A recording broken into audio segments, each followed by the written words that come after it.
Hey, everybody, welcome back to the show. Really excited to have my friend Armando join us today. He's done over 5,000 deals in the last 15 years. Really an amazing guy, has built an impressive business, and we're going to learn about his backstory and how it impacts you. It involves a lot of hard work, pivoting, working with people, doing whatever it takes to get forward, which is really what entrepreneurship is all about.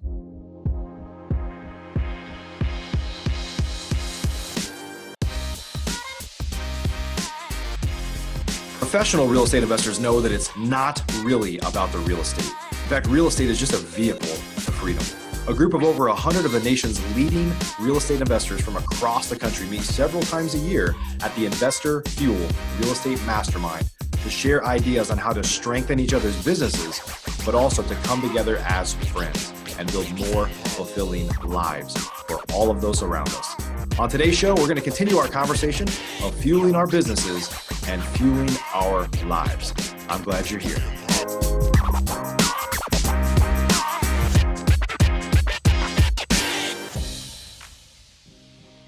Hey, Armando, welcome to the show. Thank you for having me on. Yeah, glad to have you, buddy.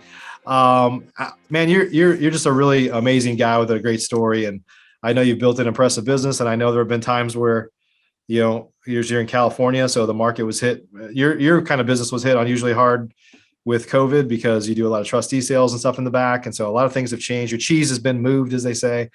But I also know you're persistent and keep just pivoting to find a way forward. And so I think that hopefully is, we're going to learn a little bit more about you today, but also just some amazing messages for, hitting a brick wall, I guess, and finding a way forward despite that, right? Indeed. Excited to be here. So, well, hey, tell us because you didn't start out as a real estate investor, just like me and really a lot of us. You started somewhere else and found your way here. So maybe tell us a little bit about your story.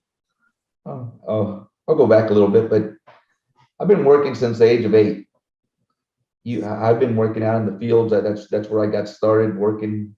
Every summer we'd follow the crops, but I just remember my mom telling me, got to go to school. That's where the motivation started. She just kept pushing and pushing.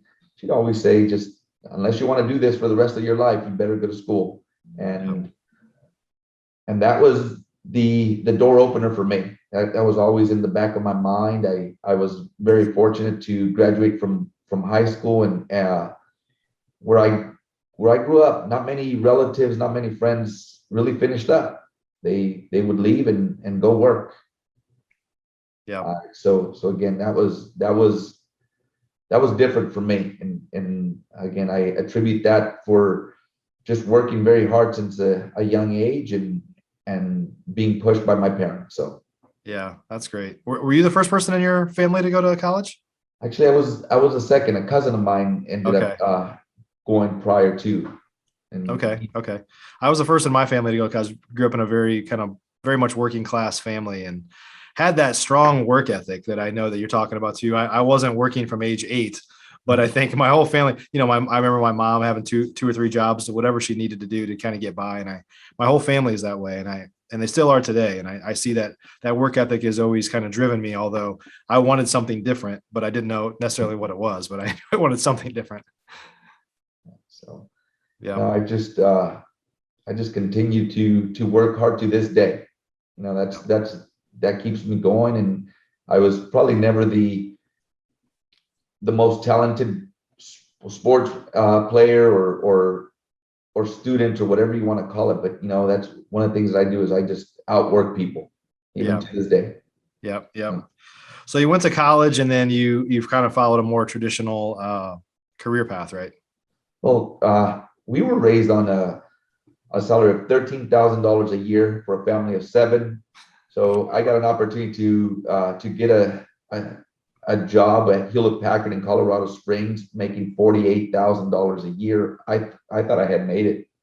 Yeah. $48,000 a year, and then an opportunity presented itself to go work for Deloitte and Touche and make $78,000. I really thought I had made it, and I was excited, just traveling, seeing different places, and then e-business downturn hit.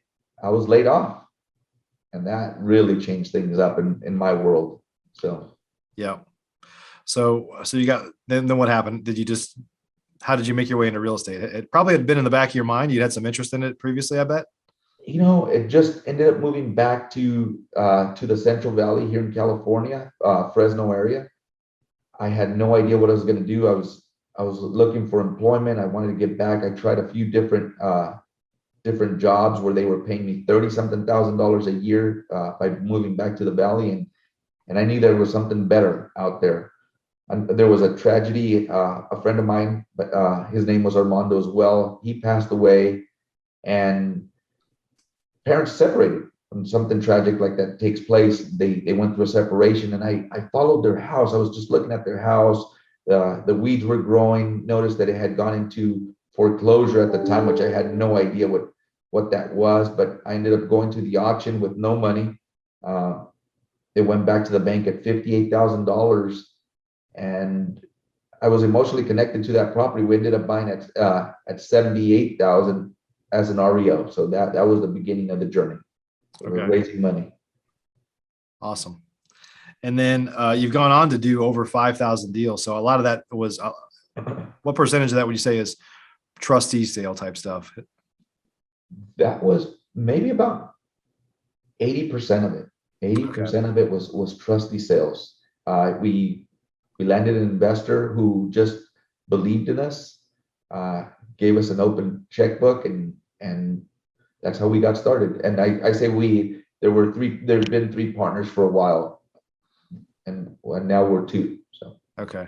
And that's all in the Central Valley area there, or that's throughout California, or? California, we've tried some stuff in Texas, we've tried some stuff in Florida, but there was such a deal flow in California that we didn't have to go anywhere else. Yeah.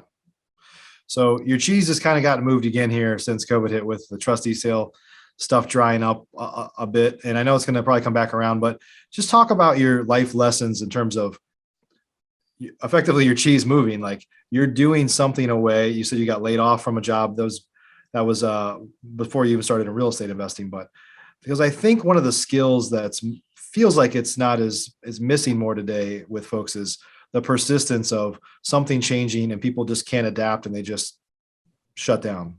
But you've got to move forward, right? Indeed.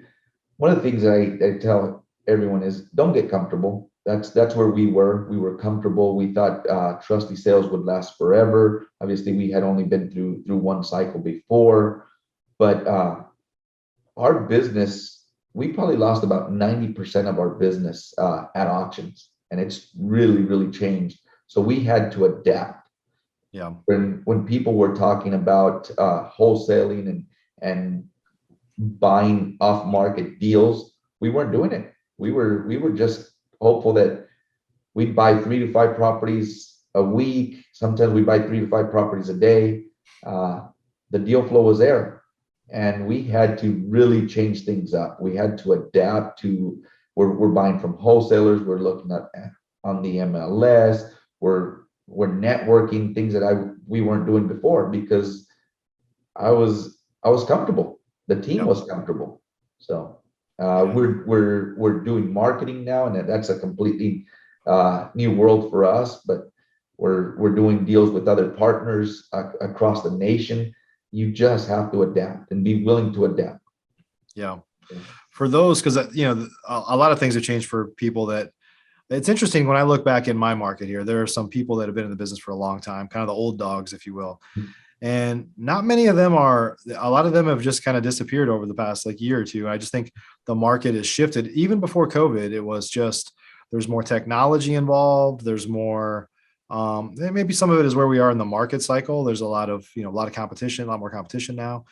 And there's more things like texting, cold calling, more ways to generate leads.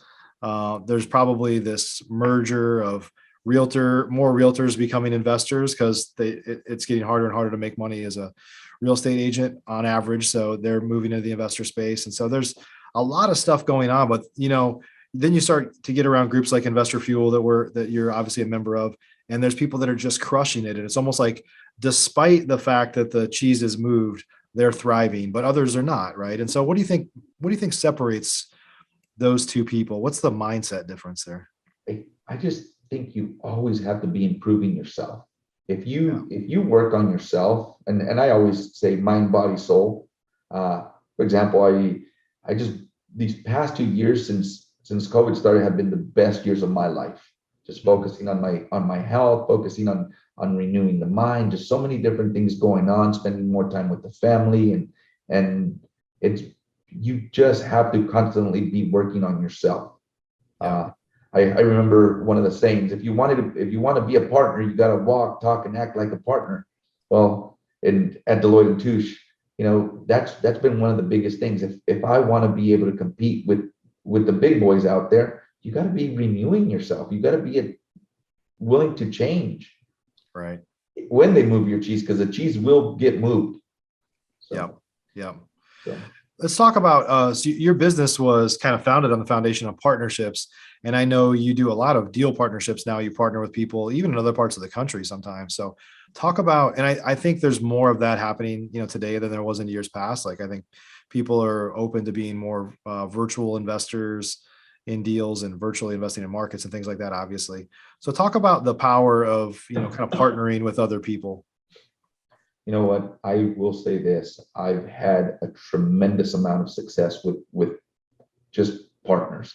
Obviously, not every single partnership has been perfect, and we've gone through some partnership separations. But I wouldn't be here today if it wasn't for some very amazing partners. And I can go even to this day. I probably have 7 or 8 partners that I closely work with, and you're always learning from.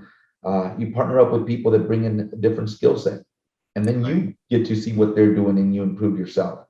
Yep. So it's always for a while we think we know it all, but you know what? Partners are amazing. They've been amazing, and even to this day, I don't want to do all the heavy lifting that we would do before. So we partner up with what I call young, hungry lions that are willing to go out there and do all the work. And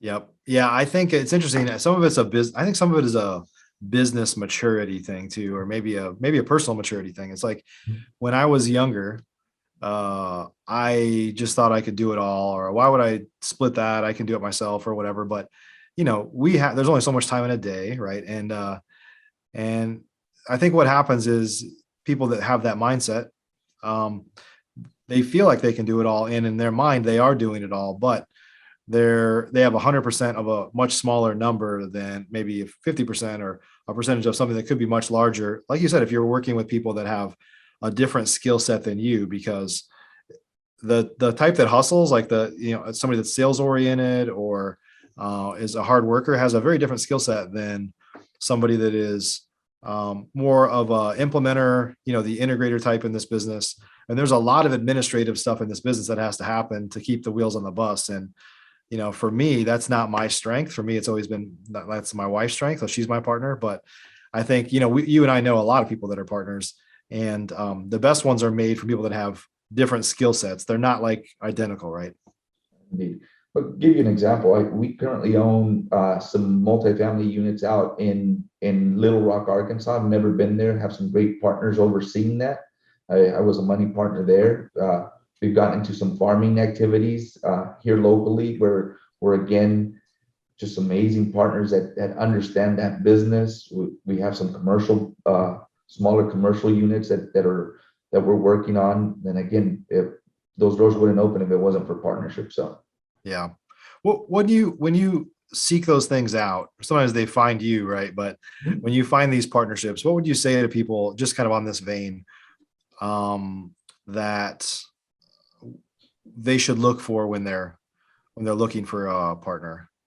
this will sound, I'll use this analogy, but sometimes it's like when you're starting to date, right? And if you're thinking about getting married, you got to find someone that you see yourself with long term, not just short term, not just for the moment, not just for the moment, meaning just to make money right now. It's how can you find someone that you're willing to grow with long term, that when you see that partner calling, that you're excited to pick up the phone, because money can be made. But but what if that partner, just you and that partner don't see eye to eye, or disagree on small little items? Like, does this really make sense? Right.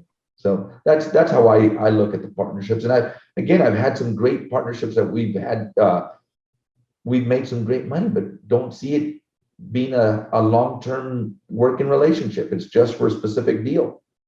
Whereas, Yeah. so, Yeah. There's nothing wrong with being deal partners, right? Like, I think that's kind of like the analogy of just dating before you are like formally married, right? Is like, we can partner on deals, but we don't have to necessarily be owners of a legal entity together necessarily, right? correct, correct. Yeah.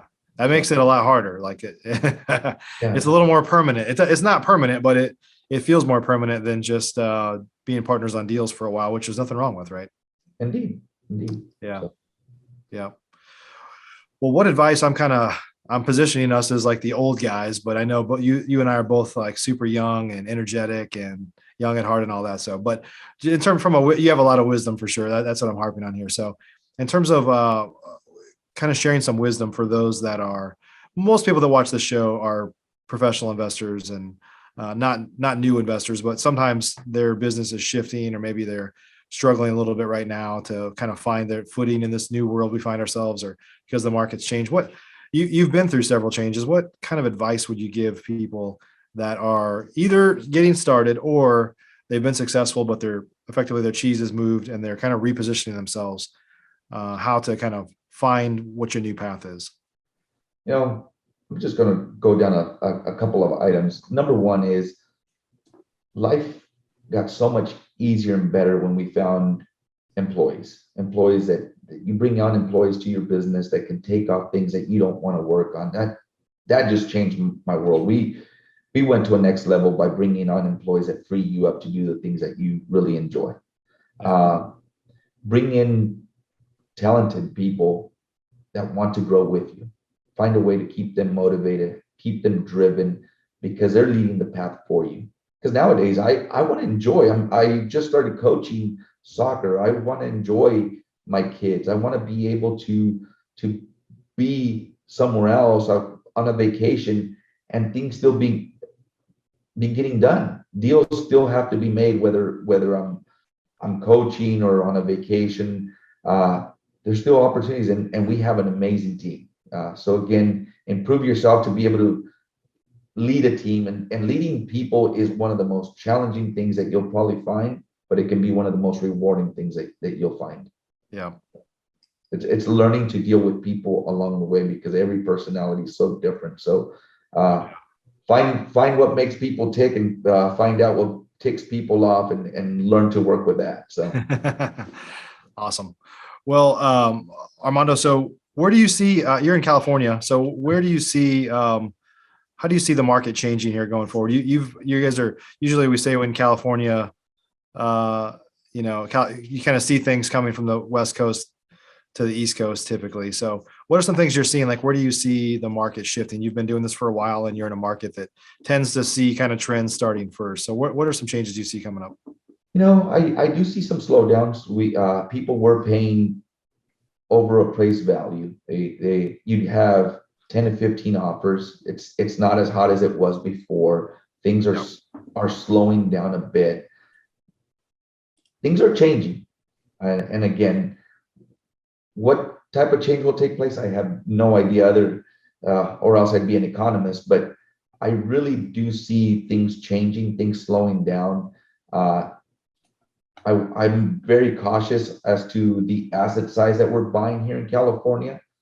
We want to stay at the average price point. We don't want to invest in bigger assets right now.